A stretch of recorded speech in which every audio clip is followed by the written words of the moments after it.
Hello everyone. This video is a continuation. Just to remind you, in my first video on the Romantic Symphony, I showed you how to sketch out a first movement, the themes and the overall architecture. In the second video, I showed you the orchestration for the very beginning, just the first 6 measures, the introduction. Now I'll show you the orchestration for the next segment of the movement. Good music is always going somewhere. It's not static. And this is especially true in the Romantic period. The music has a kind of plot. It swells to a climax, and then it ebbs, and then it swells again, each time moving toward an emotional goal. When you orchestrate, it's important to know what those goals are so that you can help build toward them. That's why I've decided to show you a relatively long segment of music in this video, so we can work our way to that first big climax. As always, let's start by listening to the main melody. This is the thread of music you construct when sketching a movement. We'll start right after the slow introduction, the beginning of the movement proper.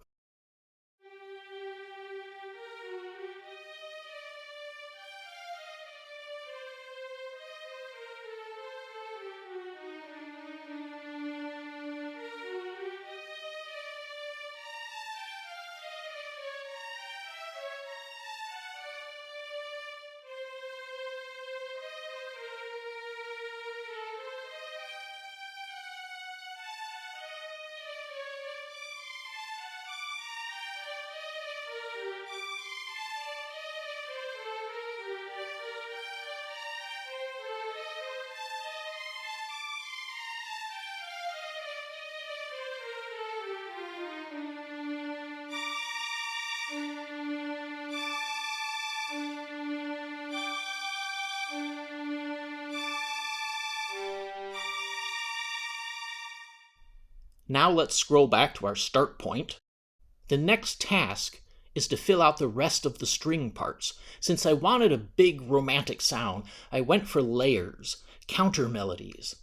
Here the violas have a counter melody interlocking with the main melody, and I love violas. They have an earthy sound compared to the violins, and can make a wonderful bass line in lighter sections of orchestration.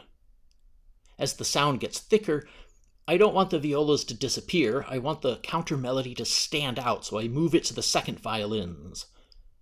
By the time you get here, you see the violas, cellos, and basses all in octaves, providing the counter melody, and the first and second violins in octaves, providing the main melody. Even though we're looking just at the strings, it's still a form of orchestration. First and second violins in octaves will give you a very distinct, strong sound. It's like a special instrument all of its own. Listen to the string orchestra up to measure 29. I want you to listen for the way the sound grows in sonority as layers are added and octaves are doubled. At the end of the segment, the violins have what are called double stops. They're playing 2 notes at the same time, which gives an even bigger, punchier sound. So the sound is always growing and moving toward the climax. And that growth is not just by marking the score with P, MF, F, and so on. If you're playing a piano, you build a crescendo by playing louder. But with an orchestra, that doesn't work by itself. You have to orchestrate the crescendo by adding weight to the sound.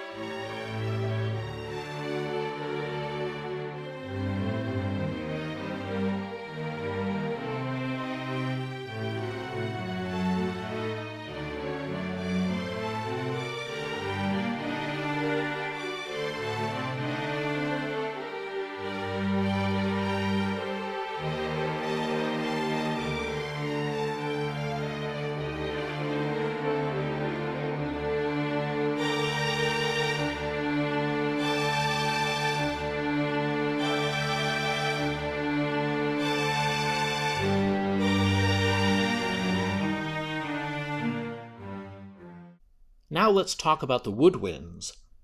I have said before that woodwinds tend to serve two different orchestral roles. One is block chords, creating a background sonority. The other is melodic, maybe doubling a melody in the strings or carrying their own melody or fragment of a melody. Throughout this entire passage, I've used the woodwinds as block chords. The reason is that I want that lush, layered string sound to come through. An unimaginative, novice way to orchestrate could have been to double the strings with the woodwinds. I could have the oboes and flutes doubling the violins through the whole passage.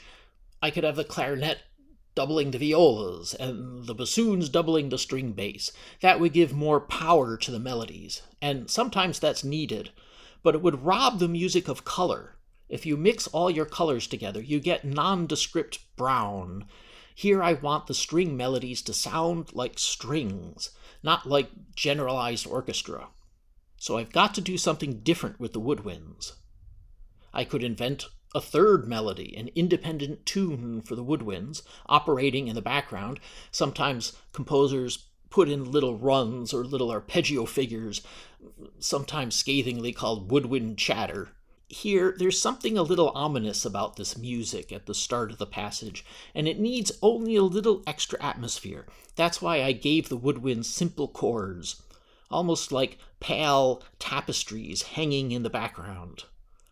Let's listen to the woodwinds in these first 6 measures to start with.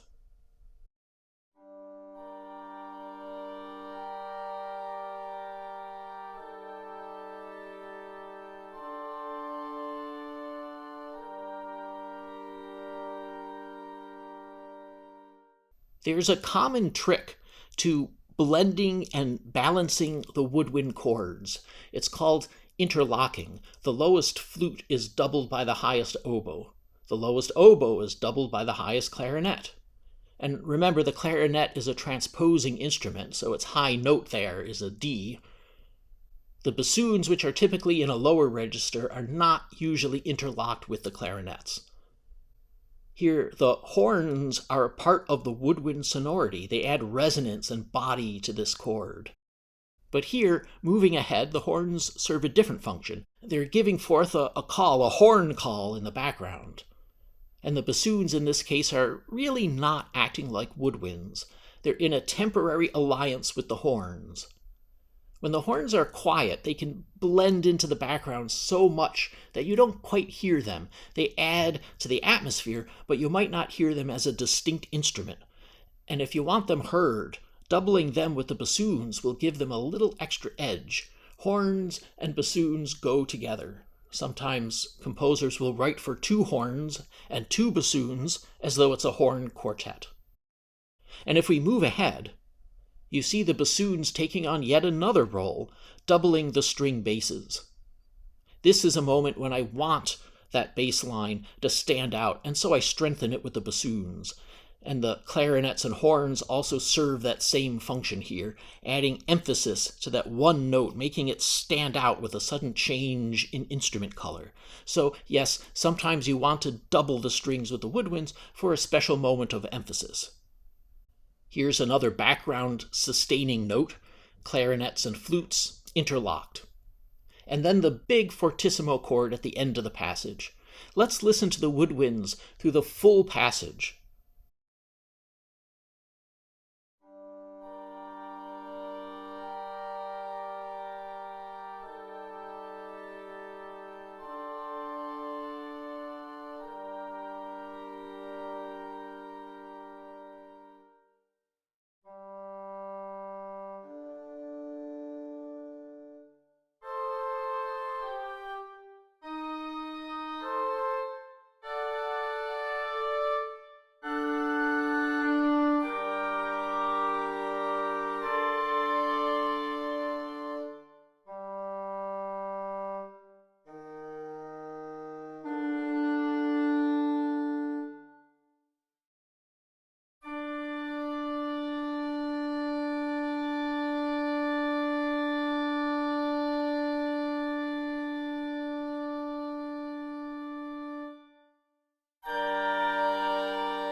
Now let's talk about the brass section.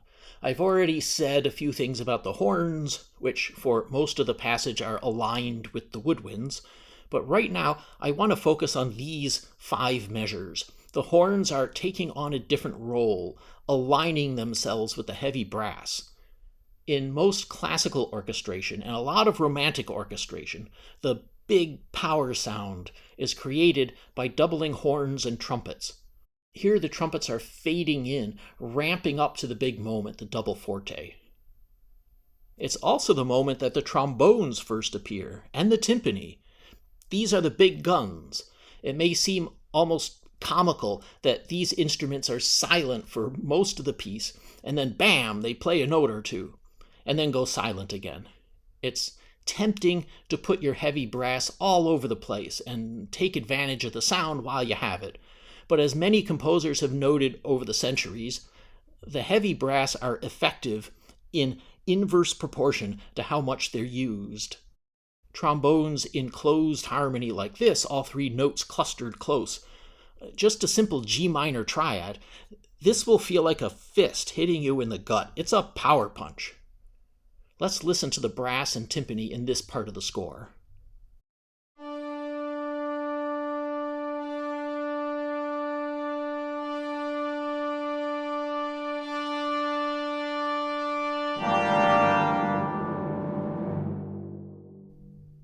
That's the gut punch of the trombones and timpani. Before we listen to the whole passage, let's just examine the crescendo again. Or rather, let's examine what happens right after.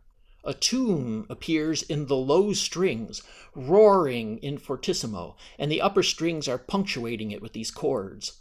But notice how quickly the music falls away from the loud climax. The brass and timpani disappear.